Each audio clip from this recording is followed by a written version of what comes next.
C'est avec plaisir que je vais partager ces interventions concernant, comme il a dit le professeur Bousfeha, concernant la vaccination en milieu libéral. C'est très difficile de parler de la vaccination dans un secteur libéral quand on est un praticien hospitalier et un praticien de la santé publique. Mais je vais quand même faire un effort pour rendre les choses plus claires pour tout le monde, aussi bien pour les personnes de la santé publique que les personnes en milieu libéral. C'est quoi le programme de vaccination libérale? Le programme national de vaccination libérale comporte d'abord le programme national d'immunisation qui comporte les vaccins obligatoires, en plus des vaccins anti-méningos, vaccins contre la grippe, les vaccins contre la varicelle et vaccins contre les infections au papillomavirus humain. Ce sont des vaccins censés ne pas être obligatoires parce qu'ils ne rentrent pas dans le programme national d'immunisation. Donc, au total, la vaccination, vous suivez le curseur, hein. La vaccination au milieu libéral, c'est tout ça. Hein. C'est la vaccination de base plus vaccination complémentaire. D'accord? Mon intervention va s'intéresser surtout à deux types de vaccins. Le vaccin antivaricelleux et le vaccin contre les infections au papillomavirus. Les autres vaccinations complémentaires vont être traitées par mes collègues. Donc, on va commencer par le vaccin contre la varicelle. D'abord, un petit rappel. Comment attrape-t-on la varicelle? Je vous annonce tout de suite, avant de rentrer dans les détails, que ces vaccins, aussi bien contre la varicelle et contre les infections au papillomavirus humain, ce ne sont pas des vaccins obligatoires. Donc, si entre vous, je ne vais pas parler d'un schéma particulier bien détaillé, etc., c'est parce qu'ils ne rentrent pas dans la vaccination obligatoire et il n'y a que des recommandations. Maintenant, concernant la varicelle, comment attrape-t-on la varicelle? Je vais aller rapidement. La varicelle n'est pas toujours une maladie bénigne. Donc, 90% elle est bénigne, mais il y a toujours 5 à 10% de risque de varicelle grave. La varicelle est très contagieuse. Très contagieuse. Pratiquement tous les enfants peuvent être contaminés à la petite enfance. Parce que la varicelle, c'est une maladie de l'enfance. Et il se propage très rapidement d'une personne à l'autre. L'infection se transmet le plus couramment dans l'air, lorsqu'une personne infectée éternue ou tousse. On peut aussi attraper la varicelle si on touche à une papule ou à la sérosité de cette papule. Une femme enceinte qui a la varicelle peut aussi la transmettre à son fœtus et on aura un bébé avec une photopathie avant la naissance. Comme une mère infectée peut aussi la transmettre à son nouveau-né. C'est là où réside la gravité de la varicelle. Pourquoi vacciner contre la varicelle? La varicelle, comme je dis, il y aura beaucoup de répétitions. Hein. Donc, la varicelle est une maladie virale très contagieuse et qui peut être grave. Donc là, il faut essayer, comme toute maladie grave, essayer de la prévenir. Il n'y a que la vaccination pour la prévenir. Et on verra comment. Environ 90% des enfants attrapent la varicelle avant l'âge de 12 ans. C'est une maladie désagréable, mais généralement bénigne, qui guérit en 10 jours. Tout ça, c'est bon. Un enfant infecté sera contagieux 1 ou 2 journées avant que l'éruption en apparaisse. Ce qui explique la grande diffusion. Mais maintenant, quand on a un enfant qui a déclaré déjà sa varicelle, c'est trop tard pour l'isoler, hein, parce qu'il aurait contaminé d'autres enfants avant qu'il déclare l'apparition de l'éruption. Le risque de complication est beaucoup plus élevé si la varicelle est attrapée à l'âge adulte. C'est ça, la gravité de la varicelle. Les enfants supportent la varicelle et les adolescents et les grands paient lourdement cette infection. Ces complications de la varicelle sont le plus souvent d'ordre infectieux et ce sont des infections qui peuvent être très graves et peuvent même engager le pronostic vital.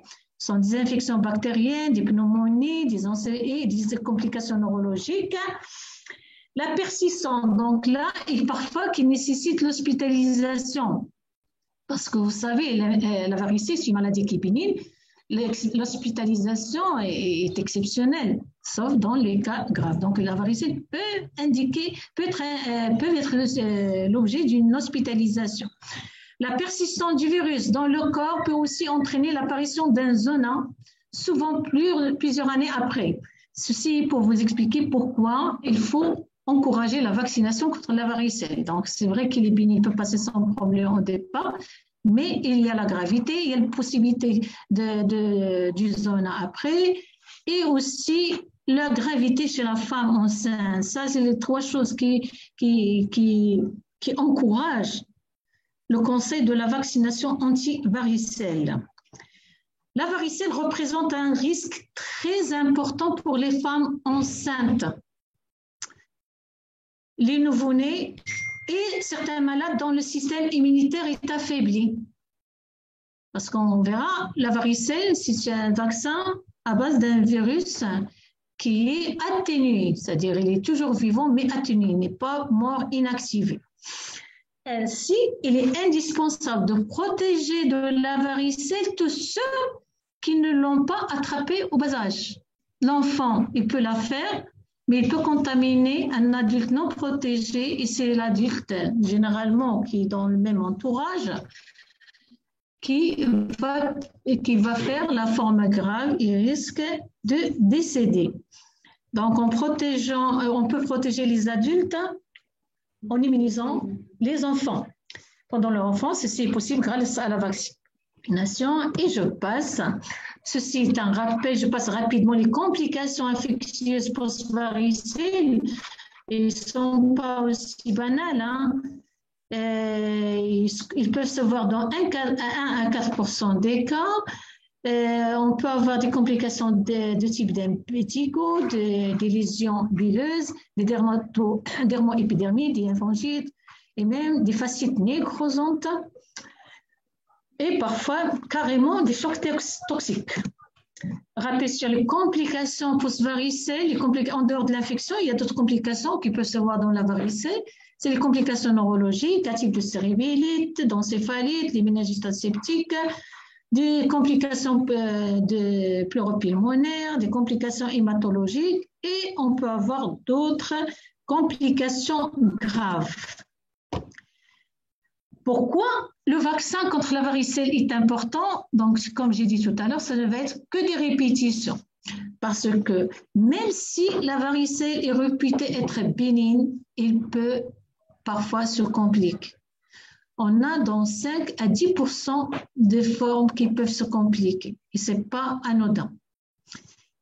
Et ces complications, comme j'ai toujours dit, ça peut être l'infection, comme des complications neurologiques, etc. Pour les nouveau-nés aussi, quiconque qui ont un système immunitaire affaibli, la varicelle peut être très grave, elle peut même constituer un danger de mort. Cette diapo, je l'aime bien parce que moi, j'ai assisté à 2 adolescents qui ont perdu la vie à cause d'une varicelle. Je tenais à rappeler que ne pas être immunisé contre la varicelle à l'adolescence, c'est prendre des risques pour faire une varicelle grave. Le virus de la varicelle est tellement contagieux que pratiquement tout le monde l'attrape un jour. Mais on ne peut pas risquer d'exposer les gens adultes et des entarés qui ne sont pas protégés, même si les enfants peuvent la passer de façon bénigne. Si la varicelle est attrapée pendant l'enfance, elle est généralement bénigne, entraîne une protection à vie. Mais si la varicelle survient à l'adolescence ou à l'âge adulte, il est nécessaire, elle peut nécessiter l'hospitalisation et risque de complications graves et fréquentes. Faire une varicelle représente aussi un risque pour les membres de la famille et de l'entourage, pas seulement les enfants à l'école. Hein. La famille et l'entourage, particulièrement les femmes enceintes non immunisées et les nouveau-nés qui risquent d'être infectés. Un enfant peut faire une varicelle, peut la passer sans problème, son père peut être contaminé et risque de décéder. Et ce sont des expériences réelles. Donc, vaccin contre la varicelle, qui doit se faire vacciner? C'est ça la question. Vous savez, quand il y a un vaccin qui n'est pas obligatoire, quand il y a un vaccin qui ne rentre pas dans le programme national d'immunisation, c'est très difficile d'imposer cette vaccination. Et quand on a ce vaccin surtout pratiqué et en milieu en libéral, on aura toujours ces discordances. Enfants protégés, enfants non protégés, et on verra ceci va entraîner une couverture qui est faible, qui n'est pas très importante, et ceci va, à la suite, on aura ce qu'on appelle un glissage épidémiologique, c'est-à-dire on aura un certain moment que les adolescents et les grands qui vont déclarer la varicelle, ce qu'on appelle le glissage épidémiologique. Donc là, je reprends. La varicelle n'est pas considérée comme un problème de santé publique majeur dans les pays industrialisés et dans notre pays aussi, dans les pays en voie de développement. Le vaccin contre la varicelle ne fait pas partie des 11 vaccins obligatoires. La vaccination généralisée contre la varicelle des enfants à partir de 1 an n'est pas recommandée en termes de santé publique. Pourquoi je tiens à préciser ça? Parce que ça pose le problème. Il y a même les parents qui se font vacciner en milieu libéral qui ne sont pas convaincus à 100% de vacciner leurs enfants par la varicelle. Donc là, il faut bien... La question va se poser, on verra dans la suite de mon intervention et dans les discussions. Le vaccin contre la varicelle. Maintenant, je vais parler du vaccin. Le vaccin contient des virus qui sont affaiblis, c'est-à-dire des virus vivants atténués. Ça veut dire quoi? Il faut faire très attention. Quand on vaccine par la varicelle, on peut simuler une petite maladie, une petite infection à varicelle, mais elle va être bénigne. D'accord?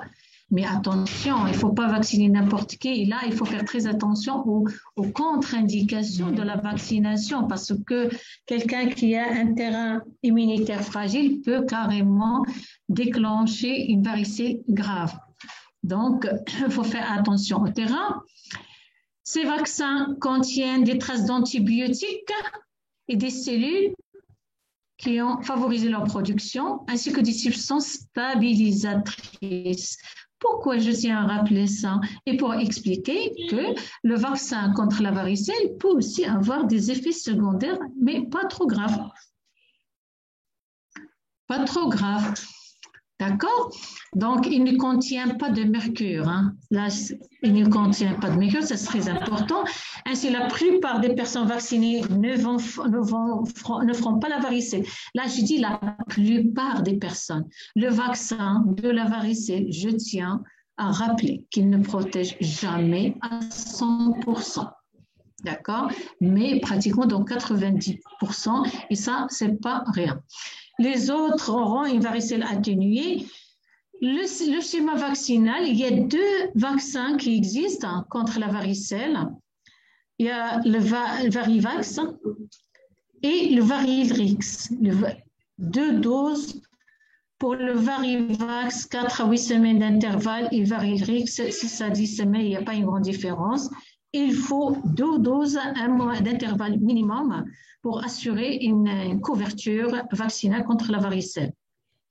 Le vaccin contre la varicelle peut être administré en même temps que d'autres vaccins. Quel est le meilleur âge pour vacciner contre la varicelle?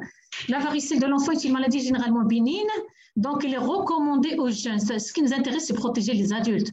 Normalement, si on recommande ce vaccin, il faut laisser les enfants développer leur maladie et les autres qui vont échapper à cette maladie, il faut les rattraper au jeune âge avant qu'ils rentrent dans l'adolescence et l'âge adulte. C'est mon avis. La vaccination contre la varicelle est également recommandée aux enfants adultes qui sont en contact avec une femme enceinte. Quand il y a une femme enceinte, donc quand une femme veut tomber enceinte, il vaut mieux qu'elle soit protégée contre la varicelle et doit se faire vacciner et retarder le projet de sa grossesse, ne serait-ce qu'un mois avant d'être vaccinée. Qui ne doit pas recevoir ce vaccin? Ce que j'ai dit tout à l'heure, les allergiques, quelqu'un qui a déjà fait une réaction allergique à la première dose, donc il ne faut pas tenter la deuxième dose, d'accord? Quelqu'un qui a une fragilité dans son système immunitaire et les femmes enceintes. Effets indésirables, ils ne sont pas très graves, hein? Parfois graves, mais la plupart du temps, ils sont bénis, ils passent sans problème. Ça va des réactions locales aussi d'injection jusqu'à une petite varicelle bénigne. Le vaccin est-il efficace ou pas? On estime que le vaccin contre la varicelle offre une protection de la varicelle grave.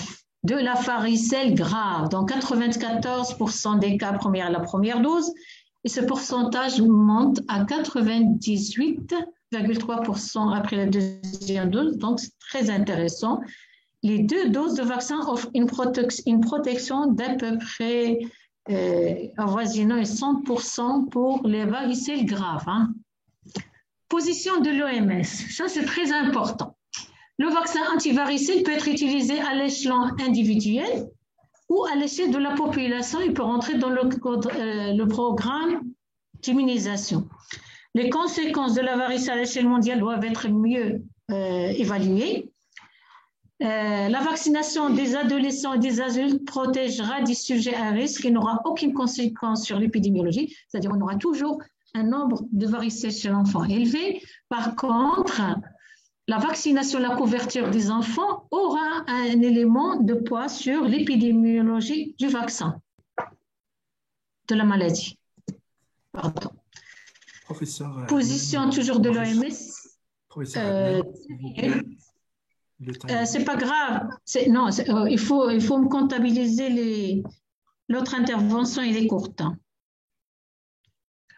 Donc, position de l'OMS concernant les vaccins, si l'on ne parvient qu'à une couverture partielle et s'opérera un glissement épidémiologique que j'ai expliqué tout à l'heure. Et tant qu'on a 2 programmes, un programme santé publique, un programme libéral, on aura toujours une couverture partielle qui ne peut pas dépasser. D'ailleurs, il y a des études qui ont été faites et la couverture vaccinale dans le contexte marocain est inférieure à 80%. Donc, on est loin de l'espérance de protéger les terrains particuliers, c'est-à-dire les adultes et les cas particuliers. Il faut donc que les programmes de vaccination infantile visent un taux de couverture élevé et durable. L'OMS ne recommande donc pas pour l'instant d'inclure la vaccination antivaricelle dans les programmes de vaccination habituels des pays en développement. Ceci pour plusieurs raisons, on peut en discuter. Vacciner ou ne pas vacciner contre la varicelle, je vais être rapide. Aux États-Unis, il n'y a pas de problème, ils vaccinent systématiquement. En France, il y a beaucoup de recommandations. Il y a beaucoup de recommandations et ils se concentrent, eux, sur les personnes qui risquent de poser le problème, c'est-à-dire les ados, les femmes enceintes, les personnes qui ont un problème et les professionnels en contact qui peuvent, eux, diffuser la maladie. Et les professionnels de santé. Et là, j'ai rappelé qu'en cas de contact avec une personne ayant la varicelle, ce sont des recommandations ailleurs ou en zona. Il est recommandé de la vacciner dans les 3 jours pour toutes les personnes immunocompétentes. D'accord? Et n'ayant pas eu de la varicelle, bien sûr. S'il n'est pas protégé, il faut la vacciner dans les 3 jours qui suivent. Dans notre contexte, 2 messages clés sont à retenir de nouvelles recommandations de la vaccination contre la varicelle. La nécessité de vacciner les adolescents et les adultes qui n'ont pas eu à l'enfance une varicelle et il faut les protéger contre les formes graves. D'accord? Et d'autre part, l'impact négatif en termes de santé publique d'une vaccination des nouveau-nés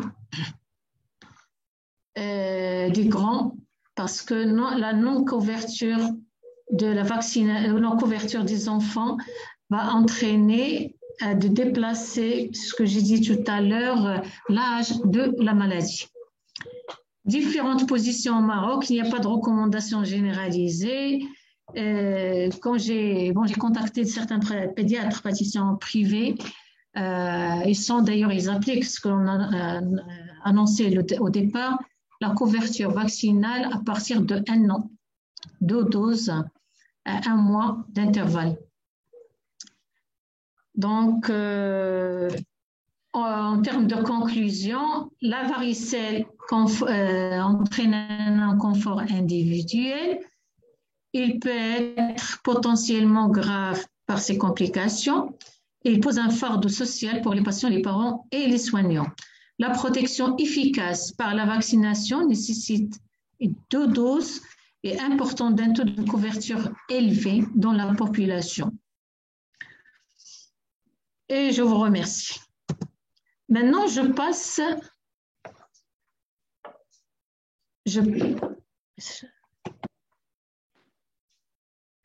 Donc, je vais.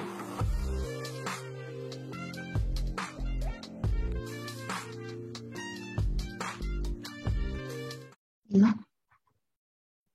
Je vais enchaîner sans tarder sur la deuxième vaccination. La deuxième vaccination contre l'infection à papillomavirus humain. C'est une vaccination d'actualité, d'ailleurs pour tout le monde, pas seulement au Maroc. Je répète, ce n'est pas un vaccin obligatoire. Ce vaccin est un vaccin d'actualité, il est récent, il est intéressant et même en milieu libéral, il n'est pas de pratique courante. Les papillomavirus sont responsables d'infections génitales impliquées dans le développement des lésions précancéreuses et cancéreuses du col utérin. Les études ont montré...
Très bien. Donc, en attendant que Madame Adnan, professeur Adnan, nous rejoigne, Alors, on a eu des réponses, docteur Mansouri, quels sont les vaccins de, pour la femme enceinte. Donc, je donne rendez-vous le 30 mars, le 30 avril pour cette question. Docteur Ben Abou a bien voulu nous rappeler que le vaccin de la grippe doit être fait aussi dans le secteur libéral, mais bien sûr, une implication forte et nécessaire des omnipraticiens du secteur libéral, bien évidemment. Docteur Amin Mjahad, est-ce qu'on peut rapprocher le vaccin d'étécoque polio pour diminuer le problème de la coqueluche? Il y a une façon meilleure, c'est qu'on va vacciner la femme contre la coqueluche. Et donc, c'est possible et c'est bien. Donc, les autres questions, je les laisse maintenant que Madame professeur Adnan est prête pour le cours sur le HPV. Je donne la parole au responsable. Merci.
D'accord.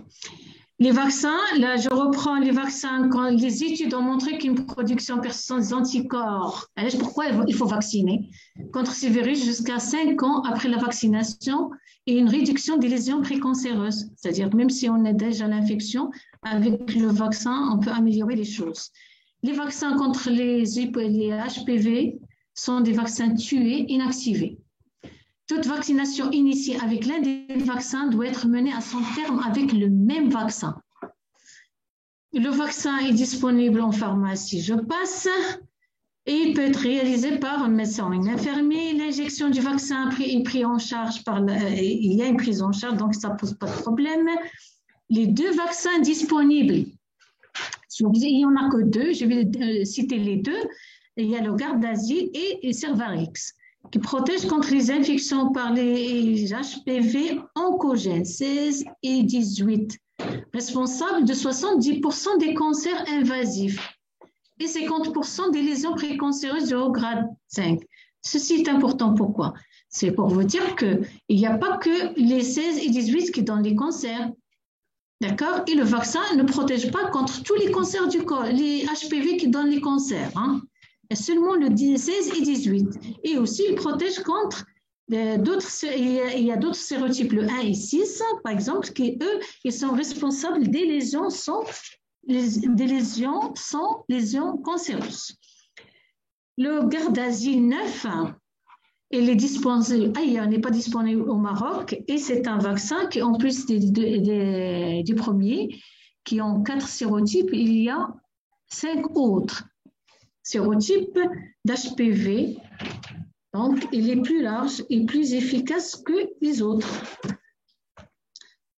Qui doit se faire vacciner et pourquoi? La vaccination contre les infections concerne actuellement essentiellement les jeunes filles. La vaccination ne protège pas contre les HPV liés au cancer du col de l'utérus. D'accord? C'est la raison pour laquelle le dépistage par frottis doit être réalisé tous les 3 ans. Chez les jeunes, à partir, ça c'est la règle. Ceci pour vous dire, même si on vaccine les jeunes filles, Il ne faut pas fermer, il faut continuer à dépister les cancers parce qu'il y a d'autres sérotypes d'HPV qui peuvent entraîner le cancer du col et qui ne sont pas couverts par la vaccination. Donc, un vaccin qui protège de certains papillomes et pas d'autres, d'accord? Donc, il peut protéger de 70% des cancers et on aura le risque de cancer par d'autres HPV. Ça, ce n'est que des répétitions. Et la vaccination est recommandée chez les jeunes filles entre 11 et 14 avant le début de leur vie sexuelle. Là, je rapporte aussi que cette problématique n'intéresse pas seulement que les filles, aussi les garçons. Et d'ailleurs, ailleurs, ils commencent à recommander la vaccination des garçons parce que aussi ils peuvent être vecteurs de HPV, ils peuvent même être malades de ces HPV et déclencher des cancers essentiellement de la gorge. Qui est concerné par cette vaccination et à quel âge? Les ados. 2 injections espacées d'au moins 6 mois. Un rattrapage est possible chez les jeunes filles avant l'âge de 20 ans. C'est-à-dire si on dépasse l'âge de 11-14 ans, c'est jamais trop tard. Donc, on peut toujours se rattraper pour couvrir contre les HPV. Rien n'empêche de se faire vacciner tout au long de la vie si ce n'est que le fait d'avoir déjà contacté le HPV parce que pourquoi on dit toujours avant le début de l'activité sexuelle? Parce que le vaccin devient beaucoup moins efficace quand il y a déjà des lésions installées. Le vaccin contre le cancer du col de l'utérus protège-t-il? À 100%, non. Les 2 vaccins ne confèrent pas une protection totale contre le cancer du col de l'utérus car ils ne sont pas dirigés contre tous les types de papillomavirus. L'espoir est dans le Gardasil 9. Comme il n'y a pas de symptômes, il faut faire très attention. Ce n'est pas parce qu'on vaccine une jeune contre le cancer par le vaccin anti-papilloma qu'il est épargné de dispenser de faire un cancer un jour. Donc, il faut maintenir le dépistage du cancer du col, même chez les jeunes qui sont vaccinés. Les contre-indications du vaccin, bien sûr, c'est l'hypersensibilité, une réaction allergique à la première dose contre-indique la deuxième dose. La technique de vaccination, ces vaccins s'injectent par voie intramusculaire, soit au niveau du bras, soit au niveau de la cuisse. Le schéma vaccinal. Quand on vaccine très tôt, on peut se contenter de 2 doses à 6 mois d'intervalle. Et plus on tarde dans l'âge, plus on passe à 3 doses. Bien sûr, avec un intervalle minimum de 1 mois entre les 2 premières doses et de 3 mois après deuxième et troisième dose. Donc, je reprends. Les jeunes attendent 2 doses. Quand on dépasse 14 ans, il faut y aller avec 3 doses pour être efficace. Les 3 doses doivent être administrées en moins d'1 an. Tout à l'heure, j'ai dit qu'il n'y a jamais trop tard pour le rattrapage, mais il ne faut pas dépasser 1 an de décalage entre les doses.